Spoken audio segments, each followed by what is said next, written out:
Good morning, good afternoon, and good evening, wherever you are in this world. Thank you for clicking this video.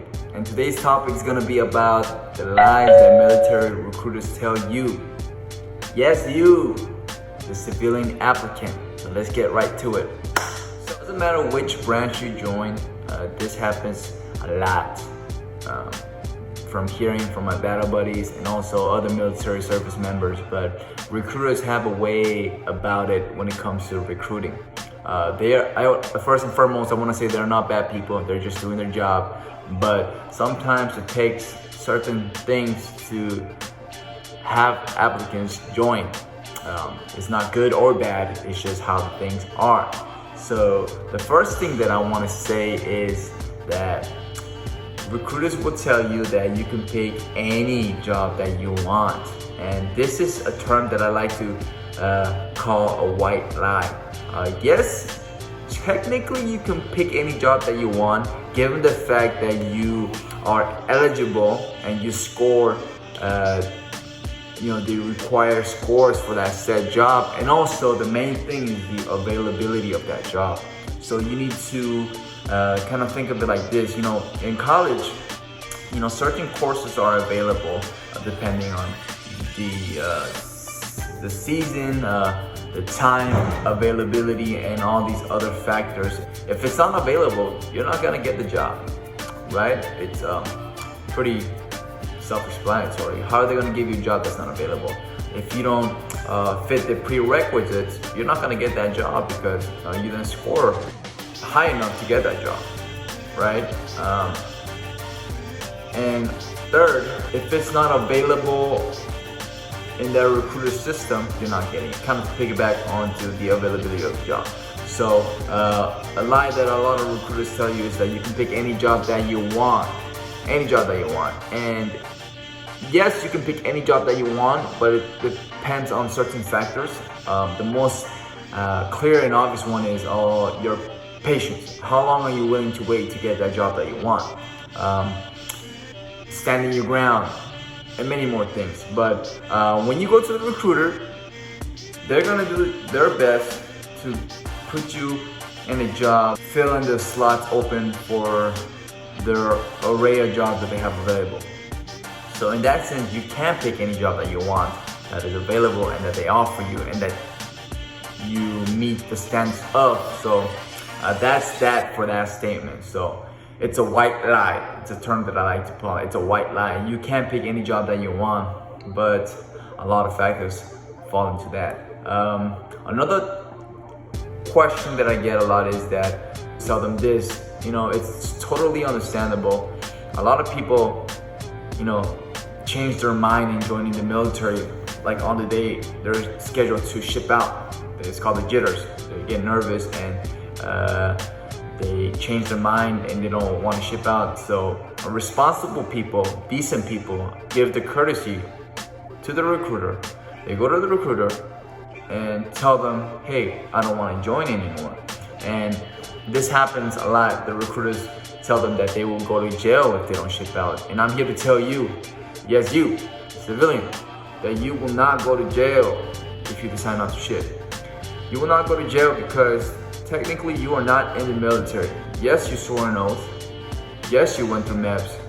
Yes, you're about to ship out, but technically you are not a military service member. You don't have a military ID. And the most obvious one is you didn't go through basic training.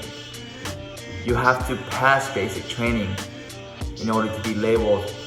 If you become a Marine, to be a Marine. If you're going to the Army, to be a soldier. If you're going to the Navy, to be a seaman. If you're going to the Air Force, to be an airman. You have to pass basic training, and you haven't done any of that, so you will not go to jail. You can back out anytime that you please prior to shipping out. During basic training, you can back out, but it's a little bit more complicated. And an advice that I want to give to all of y'all is that, you took the time to, apply, go through MEPS, and you should be proud. A lot of people don't even pass MEPS. You'd be surprised. But you put in all this work just to throwing the towel on the day of you shipping out, yes, we understand that you're nervous, but you should really think it over. If you do decide to ship out, I applaud you, but I advise you to go on with it. You're just nervous, you're not really thinking things through, and you're throwing a very, very good opportunity away. And although you can join at a later date, it's going to require more work given the fact that you didn't ship out. And you don't want to put that much more burden on yourself. So advice, just ship out. The third one, I think this might be the last one, but recruiters tell you that you can change your job anytime that you want. Again, this is a white lie. Excuse me. Because you have to think of it this way. The Army spent thousands of dollars to get you through MEPS, to get you through basic training, and to train you in that said job that you signed a contract for. It doesn't make sense for them to change your job just because you want to change your job and spend more money onto your training just because you want to change it. There are ways to change your job, and the main one is to re-enlist. So once your contract is almost over, they give you that privilege to re-enlist and pick a job that you want, given the fact that if it is available or not. So that's one way to change your job. Change your job is to re-enlist. Another way, and it's not very ethical, is some people just can't pass the courses of their jobs, so they fail, and that way the army or the military is not going to give up on you. They're going to give you another chance to join another job. So that's another way to get another job that you want. But you should always do your best, and stick to your guns, and just do the best that you can in your situation. So I wouldn't recommend that, but yeah, there are other ways. But just fulfill your contract and then just re-enlist and pick another job. Another lie that recruiters tell you is that they bring money into the equation, because this is an investment if you join the military, and they tell you, hey, if you pick this job, you're gonna make 6 figures once you get out. And again, that's a white lie. Depending on the job and also your luck and other various factors, yes, it's possible to make 6 figures in any job, but you also need to keep in mind that you need to put in time to get that paycheck. 6 figures annually is a lot of money, and entry positions usually don't give you that much money. You can work your way up, but they give you this false sense of hope, and a lot of people are money driven, and they think, hey, if I put in this many years and when I get out I'll make this money, hey, why not? But you need to keep in mind that you need to work your way up there. So that's another lie they tell you, or a white lie.